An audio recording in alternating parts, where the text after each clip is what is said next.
자, 선거 과정에 또 미국 회담 과정에 다들 잊고 있었는데요. 지금 그 사이에 어제 미국의 연준이 금리를 2%로 올렸습니다. 한미 간의 금리 역전 현상이 매우 심해졌지요. 자, 미국은 앞으로도 또 올해 2번 더 올린다고 이야기를 하고 있습니다. 자, 한국과 미국의 금리가 올 3월에 미국이 올리면서 처음으로 역전이 됐어요. 이 기준금리가요. 근데 이제 미국이 다시 0.25 더 올려서 미국은 보통 0.25 단위로 올리지요.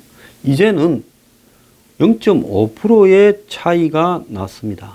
자, 우리가 경제가 튼튼해서 그렇다 이렇게 볼 수도 있겠지만은 그런데 과연 우리가 실제로 그렇게 튼튼하냐 좀 봐야 되죠. 그런데 요 근래에 지난주 지지난주 한 3주 동안에 아르헨티나, 브라질, 터키, 인도네시아 등 신흥국 경제가요, 자신의 이 화폐 가치가 급추락하면서 거의 외환위기가 발생을 하고 있고, 그것이 전반적인 경제 위기로 가고 있습니다.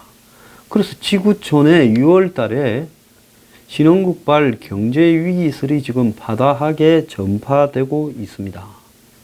자, 미국의 이자가 올라가니까 전 세계의 금융위기 이후에 2008년 이후에 이 수많은 이 발행된 달러들이 거의 제로 상태인 미국의 제로금리 상태인 미국에서는 돈이 안 되니까 이자가 높거나 투자 가치가 높은 신흥국으로 쫙 나와 있다가 이제 이것이 어떻게 됩니까?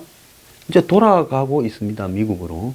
그러니까 갑자기 달러가 자국에서 쫙 빠져나가니까 어떤 일이 벌어지고 있어요? 결국 신흥국의 한마디로 화폐 가치가 폭락하는 이런 이 경제적 현상이 나타나면서 이것이 이제 긴축 발작, 즉 돈이 들어오는 게 아니라 돈이 빠져나가면서 경제에 데미지를 입히고 있다라는 겁니다. 그러면 한국은 지금 4천억 불에 가까운 이런 외화가 쌓여서 걱정 없다 이러는데요. 과연 그럴까요? 자, 지금 여권이 대선에 이겼는데 6월 12일에는 미국 회담이 있었고 또 어제는 여권이 이겼습니다.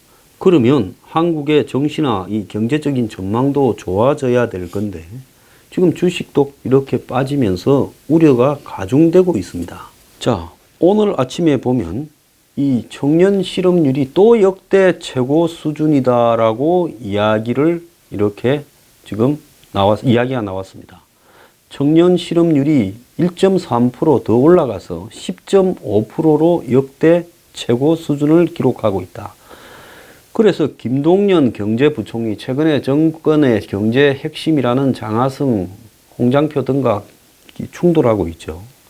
정부가 일자리 창출을 위해 노력을 해왔지만은 기업 시장에 펌핑이 부족했고 그런 펌핑이 부족하면서 일자리 창출 노력이 이렇게 잘 통하지 않아서 민간의 일자리 창출 노력을 높일 수 있도록 정부가 대책을 꾸준히 내놓아야 되고 그 다음에 최근 저소득층의 분배가 악화되는 것과 관련해서 임시 일용직이나 도소매업 종사자, 숙박업 종사자 등에 대해서 지원을 이렇게 강구하고 있다라고 했습니다.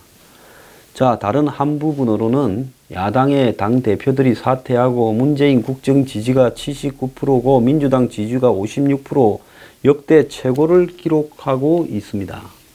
그럼에도 불구하고 경제적인 전망은 매우 지금 우려스러운 상황으로 가고 있어요. 그래서 세계 경제 위기와 이런 위기에 대한 우려와 더불어서 한국 경제도 지금 침체에 이렇게 빠져드는 거 아니냐. 지금 신흥국의 아까 통화위기, 통화가치 하락 현상이 발생하는 것과 더불어서 이탈리아도 지금 경제가 흔들흔들하고 그러다 보니 이탈리아 내부에 지금 오성동맹 같은 이 포퓰리즘 정당들이 1, 2등을 하면서 EU에 탈퇴하자는 논까지 벌어지고 있습니다.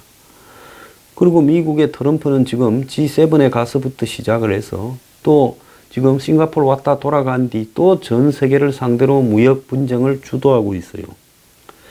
그래서 이 세계 경제 전체의 악재가 이어지고 있고, 그래서 세계 경제 전체가 2분기, 즉 4, 5, 6월 달 동안에 경기가 후퇴해서 침체 상태로 빠져드는 이 경기 하강이 좀 보이고 있다. 이러면서 이런 부분들이 6월 경제 위기설이 한국에도 지금 서서히 몰려오고 있다라는 겁니다. 자, 그래서 이 2008년 금융위기 이후에 10년간 각국 경제가 엄청난 돈들을 시중에 풀면서 평창된 이 화폐로 인해서 경제가 저금리 속에서 일시적인 호황 형태로 비추어졌지만은 이제 주요국들이 돈들을 이제 다시 걷어들이면서, 그러니까 옛날에는 양적 완화라고 하면 거기에 이 반대말로 테이퍼링이라 그러죠. 양적 축소를 하고 있죠. 그러면서 이제 국제사회가 과연 정상적인 돈의 시중의 화폐량으로 가게 되면, 지금 지나치게 많이 깔려 있는데 이걸 정상적인 수준으로 빨아들이고 난 뒤에 세계 경제가 버티고 굴러가겠는가 하는 것을 지금 지켜보고 있는 거예요. 어찌 될지 아무도 몰라요. 왜? 지나치게 많이 깔린 것이 10년 동안의 정상이라고 생각하고, 저금리를 정상이라고 생각하고, 돈이 전 세계로 많이 돈 되는 쪽으로 이렇게 흘러 들어온 걸 정상이라고 생각했는데, 이제 그것이 다 빠져나가고 있는 상황에서 버틸 수 있는 나라와 버틸 수 없는 나라가 어떻게 규정될 건가 하는 부분을 지금 다 지켜보고 있는 겁니다. 근데 한국은 대부분의 경제 지표에 지금 적색등이 켜져서 제조업부터 고용률부터 더 나아가서 생산성부터 수출부터 그다음 기업 구조조정이나 노동 이런 부분에 전반적으로 어두운 분위기가 다 몰려오고 있다. 이걸 정권도 인정하는 부분이기 때문에 이걸 부정한다면 그건 이제 이야기할 가치가 없는 거예요. 자, 이 속에서 한국 경제가 하강을 넘어서 침체로 가고 있다라는 것은 뭐 정부나 민간 경제연구소 어디에서도 뚜렷한 하강이 진행되고 있다라는 것은 인정을 하고 있습니다. 그래서 경기가 후퇴해서 이제는 이 침체 상태로 바뀌고 있는 상황인데, 그래서 설비, 건설 투자 등도 침체하고 아예 기업들은 투자를 하지 않고 그러면서 성장력이 떨어지고 있고 고용 창출도 지금 없어져 가고 있습니다. 그러다 보니까 가계부채는 점점 더 자영업자니 부동산이니 이런 걸로 늘어나고 있고, 그 다음에 여기에다가 국제 유가까지 상승하고 또 알게 모르게 지금 금리가 올라가면서 물가까지 상승을 하고 있어요. 보통 금리가 올라가고 이러면 이제 어떻게 되면 물가가 조금 잡혀야 되는데 물가도 지금 많이 올랐어요. 밥값이나 주변의 가격을 한번 보세요. 설금설금 커피값, 밥값 다 올랐어요. 자, 결국은 이렇게 물가까지 인상이 되니 가덕이나 줄어든 수입에서 이제는 소비를 더 줄이고 있는 상황입니다. 지금 4월 달에 한국의 식품 물가 상승률이 2.9%였다는 거예요. 그래서 OECD에서도 상당히 높은 수준이다. 감자가 77% 올랐다는 거예요. 14년 만에 가장 올랐고, 이제는 쌀값까지도 급속하게 오르고 있다라는 이야기까지 나오고 있습니다. 그러니까 실질적인 월급은 줄어들고 있고, 이제 주 52시간이 보편화되기 시작하면 이번 달부터 다음 달부터 7월 달부터 이 충격이 가시화될 거예요. 이제 소득이 줄었을 때 웬만한 직장마다 소득이 다 줄 겁니다. 특히 좋은 직장일수록, 즉 이 최저임금은 알바생한테 데미지를 입히지만은 주 52시간은 괜찮은 직장에 있는 사람들의 소득이 줄 거예요. 그래 되면서 결국은 이 가게들이 더욱 어려워질 거다라는 겁니다. 올해 1분기에 제일 낮은 하위 20%, 1분이라 그러죠. 제일 밑에 층 20%에 근로소득은 9,706원이 올랐는데 세금 이자는 26,277원이나 상승해서 가계가 계산이 지금 답이 잘 안 나온다는 겁니다.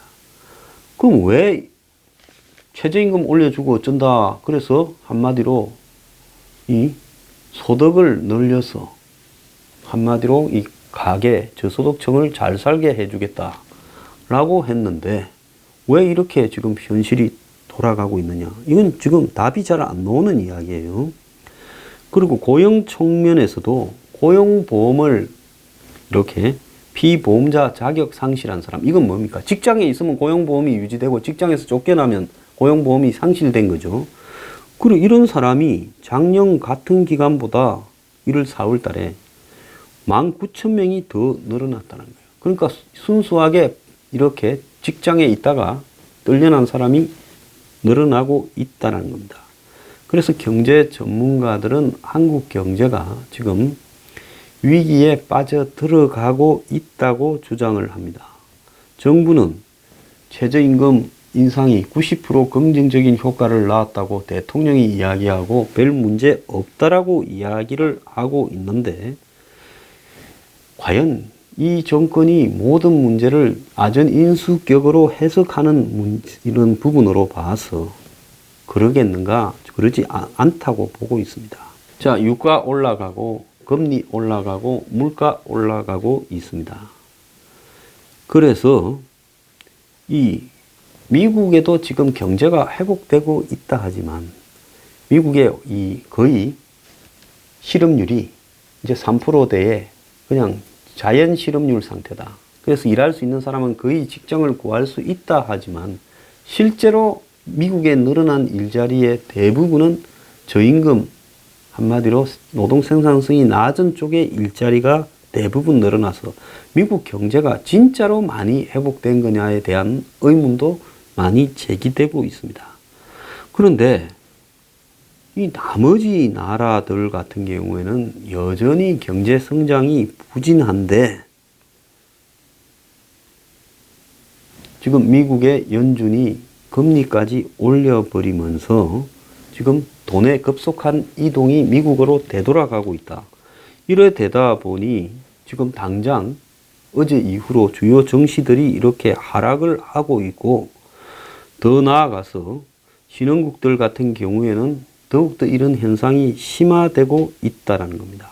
그래서 작년까지만 하더라도 세계의 경기가 회복되고 있다 했는데 지금 회복되고 있는 게 아니라 좀 큰 나라들, 아르헨티나, 브라질, 터키 이런 큰 나라들이 갑자기 지금 위기에 빠져들고 있다라는 것이 지금 보편적으로 해석이 되고 있습니다.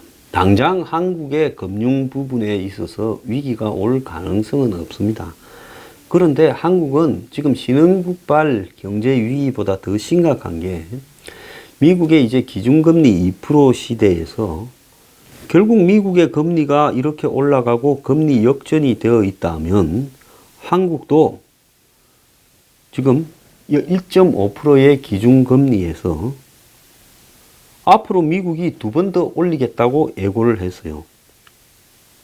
그러면 미국이 2.5%가 되면 한국하고 미국하고의 이자 차이가 기준금리만 1%가 나게 됩니다. 그러면 이 한국이 금리를 올리지 않고는 이 달러가 유출이 심화되기 때문에 버틸 수 없기 때문에 한국도 기준금리를 곧 올릴 수밖에 없어요.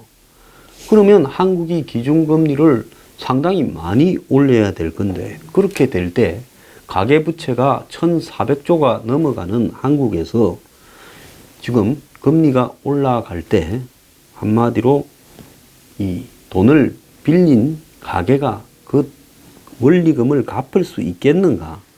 이런 부분에서 큰 문제가 생길 거라는 겁니다.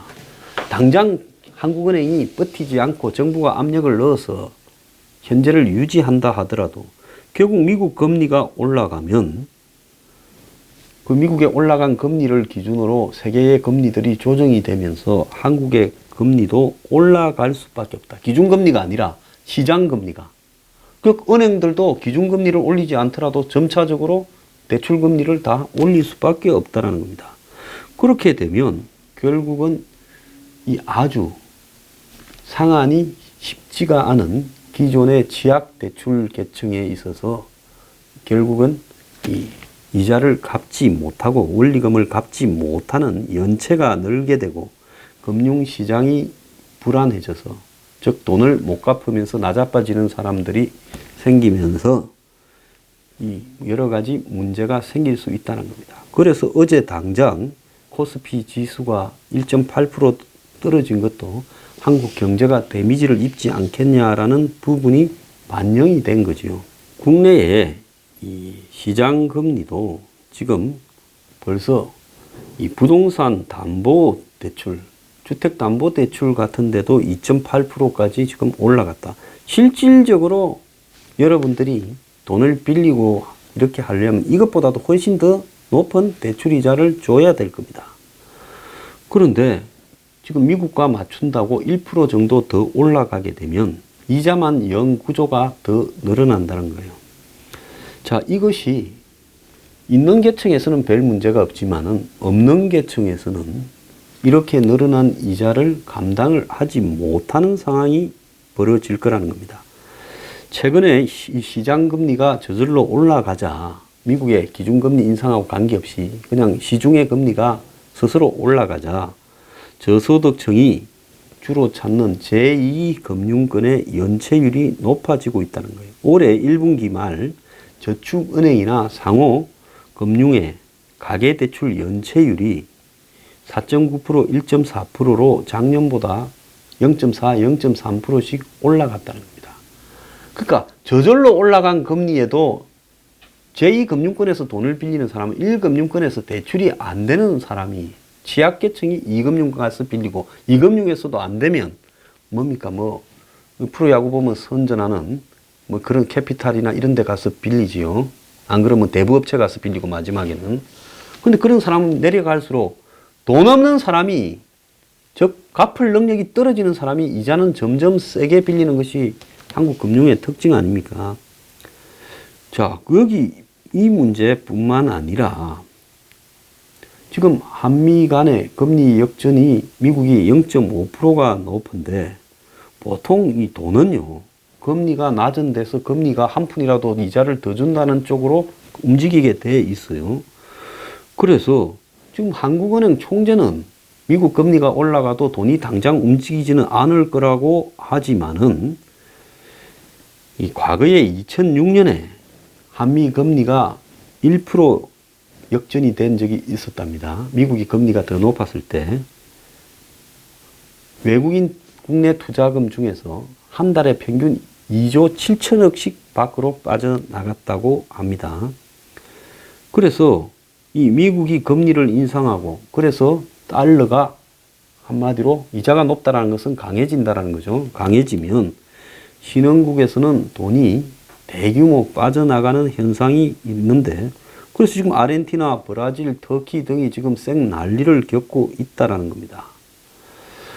자, 미국의 금리 인상, 그리고 국내의 자금 유출, 더 나아가서 이 정시의 하락, 또 이 국내의 가계부채의 위기, 이런 것들이 이제 오는데요. 지금 국제 유가가 중동에서 지금 위태위태해요. 저 이스라엘, 이란 이런 문제를 트럼프가 벌집을 이렇게 완전히 쑤셔놔서 이란하고는 핵협정을 파기했지요. 이스라엘의 예루살렘을 수도로 인정했지요. 그래서 중동에 지금 시리아에 지금 국제전이 벌어지고 있지요. 언제 그 중동에 전체에 지금 내전이 벌어질지 모른다라는 그 위기감이 있는데, 저 중동 지역에서 만약에 전쟁이 벌어졌다라고 하게 되면 이 유가가 더 폭등을 하게 될 겁니다. 그렇게 될 경우에 결국은 달러가 더 많이 찾게 되겠죠. 그러면서 결국은 달러의 금리는 더 올라갈 가능성도 지금 있다는 거예요. 대한민국의 통계청 통계로 한 번도 취업을 안 해본 사람이 10만 4천 명이고 그 중에 2030이 8만 9천 명, 9만 명 가량 된다는 겁니다. 아예 그냥 취업에서 사라져버린 사람이 이렇게 젊은 사람이 많다라는 것은 이 사회에 얼마나 큰 데미지를 입히겠습니까? 근데 지금 우리 사회 돌아가는 꼴을 보면 부동산이 이 와중에도 얼마 전까지 올라갔고, 그래서 부동산을 사야 돈을 번다 해서 자기 돈 좀 있으면 은행 대출 받아서 부동산을 샀고, 그러다 보니 무리하게 10억 가지고 38억 대출을 내서 월 이자만 1,200만 원이니, 그러니까 그 족발집 사장 보고 월세를 4배 올려서 1,200, 300 내던 사람을 1,200 내라 해서 망치로 지금 살인 미수가 벌어진 거 아닙니까? 그 여기에서 보면요, 이게 연쇄적으로 전부 타격을 입힌다는 거죠. 앞으로 이자 올라가 보세요. 38억 빌린 그 사람은 이자 감당 못하고 아마 손틀 가능성도 있어요. 그렇게 되면 지금 앞으로 연쇄적으로 이런 것이 어떤 문제가 벌어지겠는가 하는 겁니다. 자, 이 와중에 경총에서는 상금 부회장을 수십 년 하던 사람이 쫓겨나고, 처음부터 상금 부회장은 아니었지만 정부가 지정하는, 이 정권이 지정한 사람이 와서 경총의 성격과는 바르게 다른 행동을 해서 경총에서 나가라고 하니까 안 나가겠다고 버티면서 난리가 나 있습니다. 지금 우리 사회 곳곳에서요, 이런 정부의 인위적인 개입과 경제 분야에서, 심지어 지금 대한항공에서 벌어지는 문제, 잘못했으면 처벌만 하면 되는 거고, 그게 국민연금이 지금 났을 때는 아니죠.